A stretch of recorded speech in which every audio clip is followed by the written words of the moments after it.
우리는 성경을 읽으면서 또는 공부하면서 지켜야 하는 한 원리가 하나가 있습니다. 그게 무엇이냐면 성경의 한 구절을 떼내서 그 한 구절만을 가지고 해석하거나 그 의미를 부여해서는 안 된다는 것이죠. 왜냐하면 만약에 그렇게 하게 되면 성경을 왜곡하거나 그 의미를 바로 보지 못해서 신앙생활이 힘들어지기도 하고요. 심하게 되면 신앙이 파멸하게 되는까지 되게 됩니다. 그래서 성경을 볼 때 우리는 그 한 절이 아니라 앞뒤 문맥을 살피고 성경 전체적인 메시지가 어떠한가를 비춰보고 그 의미를 살펴봐야 합니다. 그런 의미 가운데서 오늘 말씀도 그 의미가 비슷합니다. 기독교인들이 많은 오해를 하고 있는 것 중에 하나가 뭐냐면 열심히 기도하기만 하면 무엇이든지 하나님께서 성취해 주신다는 생각입니다. 나아가 예수님의 이름으로 간절하게 기도하기만 하면 하나님께서 모든 것을 다 들어준다는 생각입니다. 예수님의 이름으로 기도한다는 그 기본적인 의미 가운데는 어떤 의미가 포함되어 있냐면 개인적인 욕심을 추구하여 자기 마음대로 기도하지 않는다는 전제가 깔려 있습니다. 그러므로 예수님의 이름으로 기도하는 성도들은 주님의 뜻에 합당하게 구해야 하고 기도해야만 합니다.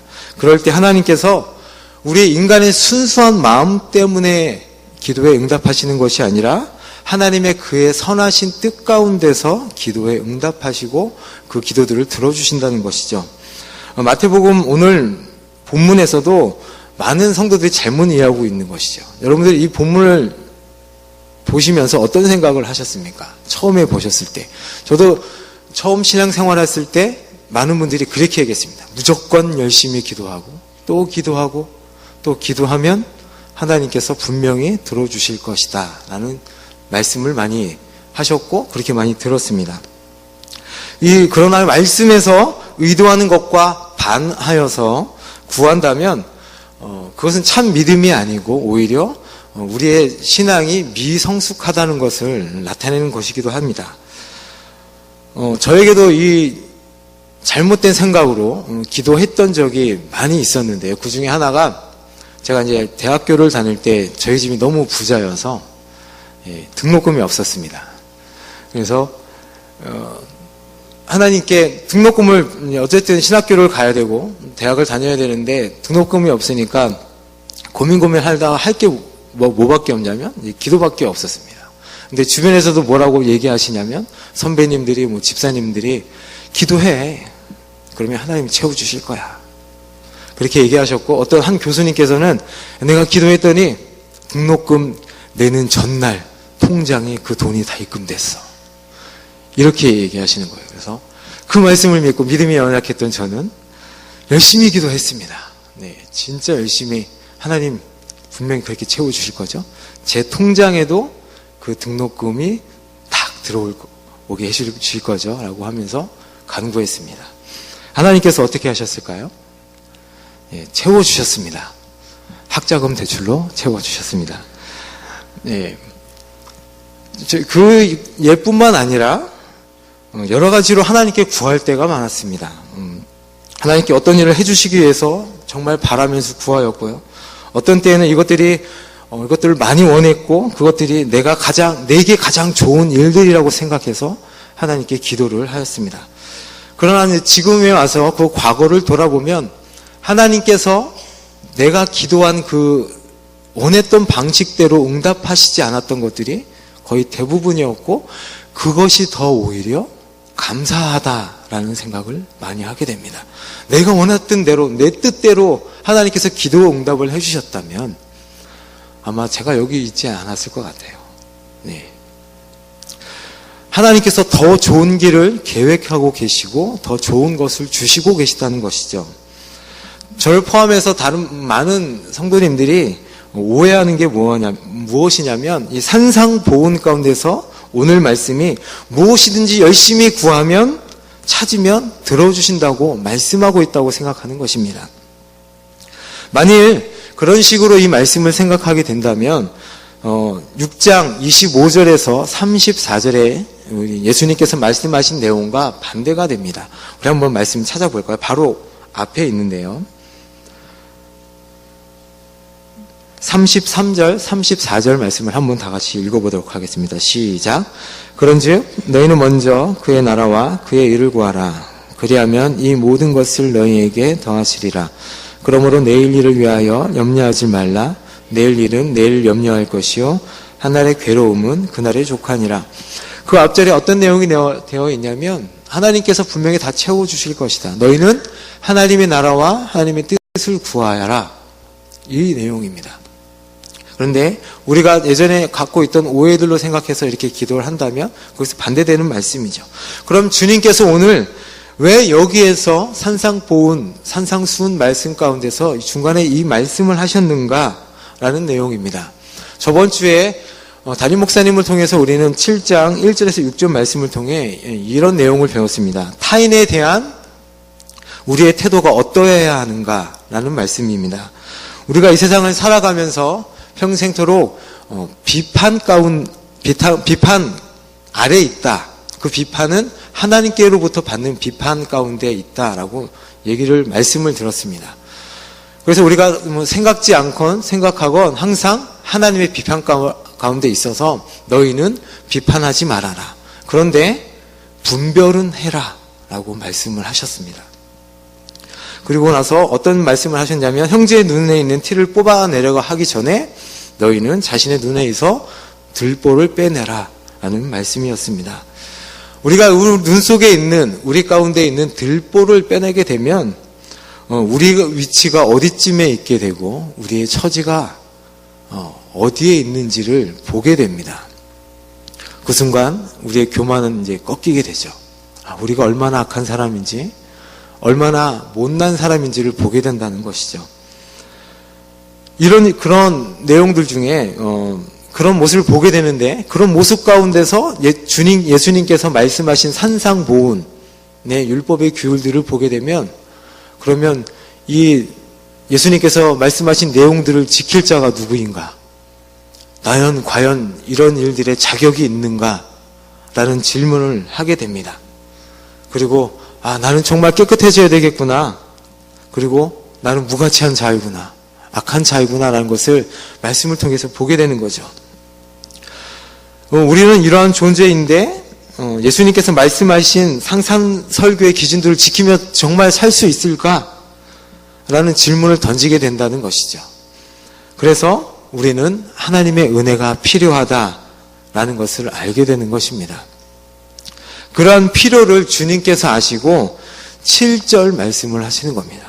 구하라 그러면 주실 것이요 찾으라 그러면 찾을 것이요 문을 두드리라 그러면 너희에게 열릴 것이니 사실 우리 주님께서 우리에게 모든 것을 다 주신다고 약속하셨습니다. 로마서 8장 32절에 자기 아들을 아끼지 아니하시고 우리 모든 사람을 위하여 내어주신 이가 어찌 그 아들과 함께 모든 것을 좋은 것으로 주시지 않겠느냐라는 말씀을 하셨죠. 그런데 왜 우리는 받지 못하고 찾지 못하고 문을 두드려서 열지 못하는 것일까? 또 한편 하나님 우리 주님께서 이 말씀의 약속 구하라 찾으라 두드리라 그러면 너희들이 얻을 것이다 라는 이 약속을 얘기하시면서 다른 한편으로는 격려하고 계신 것입니다. 이 약속을 정말 우리의 것으로 하나님의 말씀으로 얻으려면 우리가 먼저 알아야 될 것이 하나 있는데 저희가 오늘 말씀을 통해서 기도의 원리에 대해서 잠깐 보려고 합니다. 먼저는 우리에게 필요한 것들이 무엇인가를 먼저 우리가 알아야 한다는 것이죠.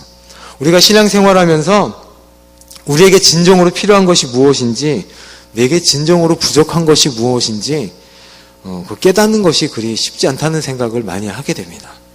자신이 얼마나 무력하고 영적으로 얼마나 가난한 자인지 그리고 자신의 힘으로는 절대 이 세상을 이기며 살 수 없다는 것을 그리고 자신을 풍족하게 하고 기쁘게 하고 누리게 해줄 누군가가 필요하다는 것을 항상 기억하면서 살 수 없다는 것이죠.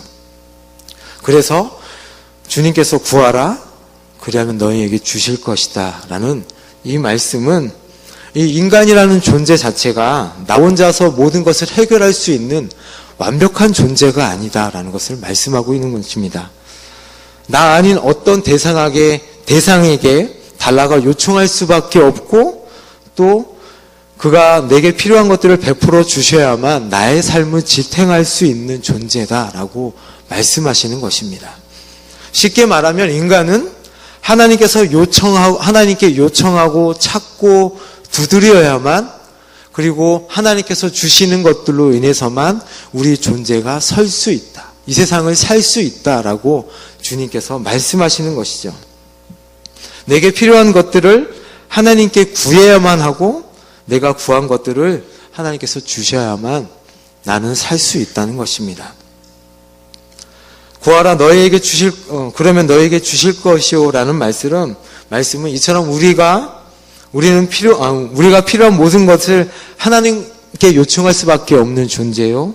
이러한 우리의 간구를 들으시고 필요한 것을 베풀어 주시는 하나님의 은혜로 살 수밖에 없는 존재임을, 또 하나님께 의존하고 있는 존재임을 가르치는 것입니다. 그러나 이 말씀은 그 뜻만을 가지고 있는 것이 아닙니다. 여기에 나와 있는 이 동사들, 찾으라, 구하라, 두드리라 라는 이 말씀은 현재형으로 되어 있습니다. 원어에. 그 뜻은 어떤 의미로 쓰여져 있냐면 항상 너희들이 인내를 가지고 열심히 구하라는 의미가 담겨져 있습니다. 적극적으로 끈기 있게 구하고 찾고 두드릴 것을 예수님께서 말씀하고 계신 것이죠. 우리가 이 기도에 관해서 생각해 볼 때 또 다른 것을 하나를 생각해 봐야 되는데요. 그것은 무엇이냐면 하나님의 주권에 관한 것입니다. 하나님께서 모든 일을 그 뜻대로 정하시고 하나님께서 그 뜻대로 모든 것을 이루어 가시는데, 그러면 사람은 그 가운데서 무엇을 행해야 되는가? 사람이 해야 될 게 없지 않은가? 라는 사람들이 있습니다. 그 얘기는 기도하지 않아도 하나님께서 우리의 모든 삶을 뜻 가운데로 인도하시지 않느냐라는 얘기를 하게 되죠. 그러나 인간의 그 개입이 허락된 영역에서는 사람들이 적극적으로 참여해야 합니다. 그래서 하나님께서 그 모든 뜻대로 그 일들을 행하시지만 이와 더불어 인간 역시 판단하고 결정하고 행동하며 그에 대해서 책임을 지는 것이죠. 이 두 가지가 하나님의 주권, 하나님의 뜻과 하나님의 계획대로 이 세상을 이끌어 가시지만 그 가운데 있는 우리 인간들이 결정하고 적극적으로 행동해야 하고 그것에 대한 책임을 지셔야 된다는 것은 분명한데, 이것이 신비이기 때문에 두 가지는 확실히 일어나고 있습니다. 그런데 어떻게 오해하고 있냐면 사람들이 하나님께서 그렇게 하시니까 인간은 아무것도 안 해도 된다라는 이런 오해를 하고 있죠. 그러나 하나님께서 오늘 그 주권에 대해서 얘기하시는 것은 절대 우리에게 책임을 묻지 않으시고 하나님께 저희 책임이 있다고 얘기하는 것이 아니라 우리에게도, 우리가 인간에게 허용된 범위 안에서도 우리에게 책임을 묻고 계시다는 것이죠. 그런 의미에서 오늘 우리 기도도 그런 의미에서 어떤 의미가 있냐면 비슷한 예라고 할 수 있습니다. 사람은 하나님으로부터 오는 은혜로 그 존재를 지탱하는 것이 사실입니다. 그저 피동적으로 또는 기계적으로 받는 것이 아니라 인간 편에서는 적극적으로 구하고 요청하고 두드리고 해서 하나님께서 주시는 그 은혜로 우리가 살아간다는 것이죠. 또한 바로 이러한 우리의 간구와 호소와 부르짖음에 하나님께서 응답하셔서 우리에게 은혜를 베푸시는 것입니다. 또한 우리가 요청하고 찾고 두드리는 것에 대해서 오늘 말씀에 보면 반드시 어떻게 하신다고 말씀하시냐면 응답하신다고 말씀하십니다. 구하는 이마다 찾을 것이요. 우리 말씀 한번 볼까요? 8절 한번 다 같이 보도록 하겠습니다.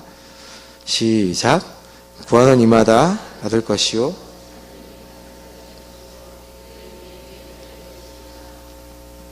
즉 우리가 하나님께 간구하는 그 기도의 응답이 이미 보장되어 있다고 예수님께서 말씀하고 있습니다. 제가 여기서 말하는 그 기도 응답이라는 것이 꼭 우리가 원하는 대로, 우리가 원하는 방식대로 하나님께서 기도에 응답을 하신다는 것을, 하시지 않는다는 것을 여러분들이 기억하셔야 합니다. 그리고 하나님께서 그 자녀의 기도를 반드시 들으시는 이유와 근거에 대해서 9절에서 뭐라고 말씀하시냐면, 너희 중에 누가 아들이 떡을 달라 하는데 돌을 주며 생선을 달라 하는데 뱀을 줄 사람이 있겠느냐? 너희가 악한 자라도 좋은 것을 자식에게 줄 알거든 하물며 하늘에 계신 너희 아버지께서 구하는 자에게 좋은 것으로 주시지 않겠느냐? 라고 얘기하십니다. 하나님은 선하시기 때문에 우리가 구하고 찾고 두드릴 때 반드시 좋은 것으로 응답하시고 기도에 응답하십니다. 그 얘기는 하나님께서 악한 것은 우리에게 주시지 않는다는 것이죠. 우리가 아무리 좋고 선한 뜻으로 하나님께 기도하여도 하나님 보시기에 그것이 우리에게 해가 되고 악한 것이라면 하나님께서 우리의 기도에 응답하시지 않으시고 어떨 때는 침묵하기도 하시고 나중에 돼서 더 좋은 것으로 응답하신다는 이야기입니다. 하나님께서 그러면 분명히 주시겠다고 하셨는데 그러면 왜 주시지 않는 것인가? 라고 우리가 불평하는 것은 어떻게 보면 참으로 어리석은 것이죠. 분명히 하나님께서 좋은 것으로 주시겠다고 약속하셨는데 그것에 대해서 불평하는 것은 하나님께서 우리에게 안 해주시겠지라고 하는 의심하는 것과 같습니다. 분명히 더 좋은 것으로 응답해 주신다고 말씀하고 있는 것입니다. 주님께서 오늘 여기서 이렇게 말씀하시는 의도는 단순히 이런 기도의 원리를 가르쳐 주시는 것뿐만 아니라 앞에 절에 있는 1절과 6절에 나와 있는 말씀과 연계해서 보아야 합니다.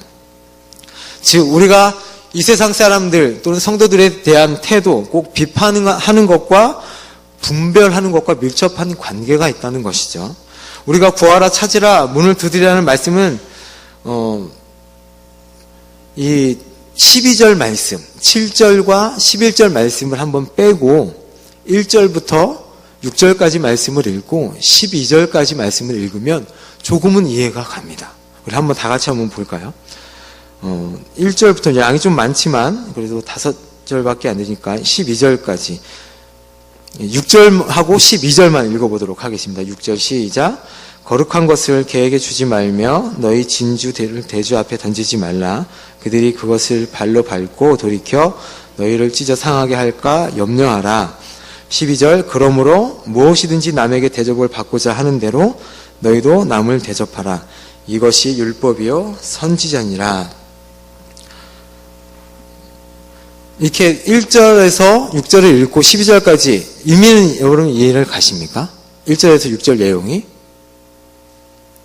비판하지 말아라. 너희가 비판을 받을 것이다. 너희가 눈 속에 빼어라. 사람들한테 잘해라. 분별해라. 그러므로 무엇이든지 남에게 대접을 받고 하는 대로 너희도 남을 대접하라. 이것이 율법의 선지자니라. 이해가 되시죠? 어떻게 보면 연결이 되잖아요. 주님께서 우리 성도들에게 분별해야 하고 그러면서도 결코 비판해서는 안 되는 그런 사람들 사이에 우리가 서 있다. 최종 심판대 자리에 우리가 앉아서도 안 되고 그렇다고 거룩한 것을 개나 돼지에게 주어서도 안 된다. 어찌 보면 우리 성도들은 참 곤란한 위치 가운데 있는 것이죠. 이런 우리가 어떻게 다른 사람을 비판하지도 않으면서 또한 그것을 분별하면서 살 수 있을까요? 그래서 예수님께서 뭐라고 얘기하시냐면 7절에 너희는 구하고 찾고 두드려라 라고 말씀하시는 것입니다. 구하는 자에게 모든 것을 주시는 하나님께서 기도하는 길밖에 없다. 그 얘기를 하고 계신 것이죠. 우리 주님은 우리가 그런 분별을 하지 못하고 어려움 가운데 있을 때 하나님 아버지를 의지하라고 말씀하고 계신 것입니다.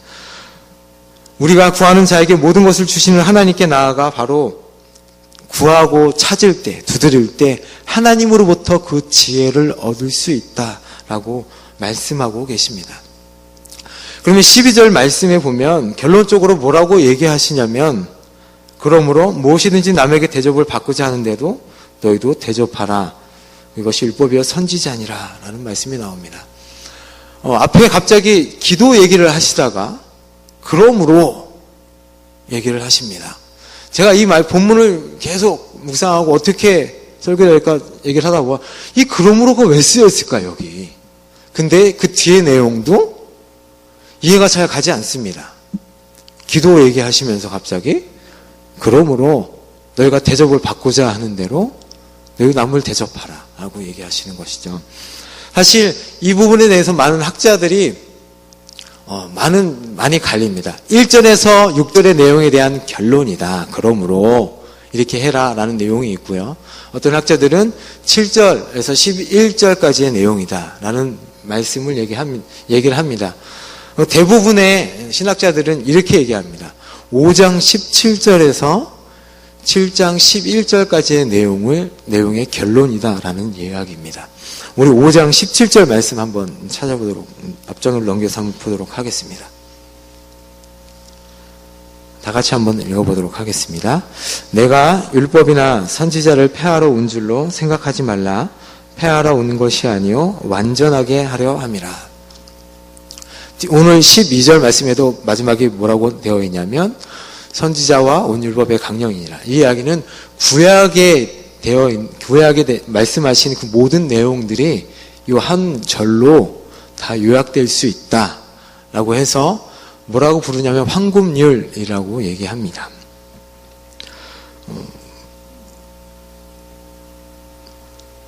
그러면 이 12절의 말씀에 요약한 이 내용의 말씀의 의미가 무엇인지를 한번 생각해보고 전체적으로 이 말씀에, 오늘 말씀에 하신 말씀이 무슨 내용인지 다시 한번 보도록 하려고 하는데요. 많은 사람들이 이 황금률에 대해서 예수님의 독특한 가르침이 아니다, 독특한 말씀이 아니다라고 얘기합니다. 왜냐하면 예수님 오시기 전 이전부터 많은 사람들이 이 황금률에 관한 이야기를 했었습니다. 소크라테스, 아리스토텔레스 이런 사람들이 뭐라고 얘기했냐면, 요약하자면 너가 원하지 않는 것을 다른 사람들에게 요구하지 말아라. 이것이 모든 율법의 핵심에 있다. 이런 얘기를 합니다. 소크라테스도 뭐라고 얘기하냐면 남이 내게 화내는 일을 행하더라도 남들에게 그대로 행하지 말라라. 이런 얘기를 합니다. 그래서 사람들은 어차피 예전부터 있었던 얘기니까 예수님이 했던 이 얘기는 그렇게 별반 다를 게 없다라고 얘기합니다. 그런데 오늘 말씀은, 예수님께서 하신 말씀은 그 수준을 넘어서는 것입니다. 사실 세상의 법들과 세상의 원칙들은 무엇을 얘기하냐면 다 하지 말아라. 이것을 넘어가면 너에게 벌이 있을 것이다 라고 얘기하지만, 우리 주님께서 얘기하시는 내용은 뭐냐면 선을 행하라. 내 이웃을 내 몸과 같이 사랑하라. 그 선을 넘어서서 하지 말아라 라는 그 선을 넘어서서 더 앞의 것을, 더 원하는 것, 더 멀리 있는 것을 원하고 계신다는 것이죠. 그냥 남을 해치지 말아라, 살인하지 말아라가 아니라 더 사랑하고 내 이웃을 내 몸과 같이 사랑하라 라고 말씀하시는 것이죠. 오늘 이 12절 말씀, 7절에서 11절 말씀의 요약이 무엇이냐면, 12절로 다른 예로 12절로 그 결론을 맺자면, 너희가 그렇게 남을 비판할 수 없고 남을 분별할 수 없고 정말 내가 아무것도 가진 자가 아니고 이렇게 내 처지를 알 때 너는 하나님께 구해서 그 지혜로 인해서 너가 분별하고 너가 서야 된다. 그래서 너희는 기도해야 된다, 찾아야 된다, 두드려야 된다라고 말씀하고 있는 것입니다. 그리고 5장 17절에서부터 얘기한 주님께서 그 산상수훈에서 많이 얘기한 그 율법들, 그 원리들을 너희는 할 수 없지만 너희가 구하고 찾고 두드릴 때 너희는 하나님의 은혜로 그것들을 할 수 있다. 라고 얘기하시는 것이죠.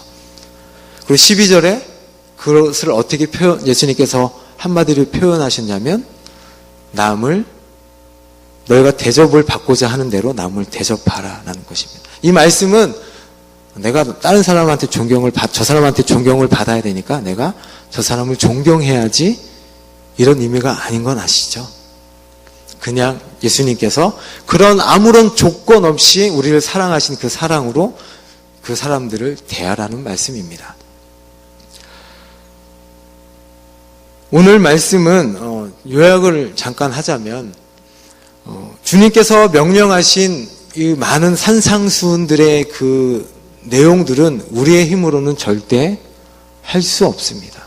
지킬 수 없습니다. 우리의 능력으로는 그것을 이룰 수 있는 힘이 전혀 없습니다. 그런데 예수님께서는 6장 말씀이 뭐라고 하냐면, 그보다 더 큰 의를 너희는 요구한다고 말씀하셨거든요. 그래서 주님께서는 오늘 7장 6절에서 11절 말씀에 구하라, 찾으라, 문을 두드리라 명령하고 계신 것입니다. 우리가 하나님의 백성으로서 다른 사람과 올바른 태도를 갖기 위해서는 하나님께 나아가서 구하고 찾고 두드림으로 하나님이 주시는 그 능력을 여러분들이 덧입기를 원합니다. 그리하여 해서 이웃으로부터 받고 싶은 대로 먼저 그 이웃에게 먼저 여러분들이 베풀기를 원합니다. 우리에겐 그런 힘이 없습니다. 그러나 하나님께서 주시고 하나님께서 세워주시고 우리에게 은혜를 주시면 예수님께서 원하시는 그 일을 우리는 행할 수 있습니다. 오늘 이 밤에 하나님께 구하고 찾고 두드리는 여러분들이 되기를 원합니다.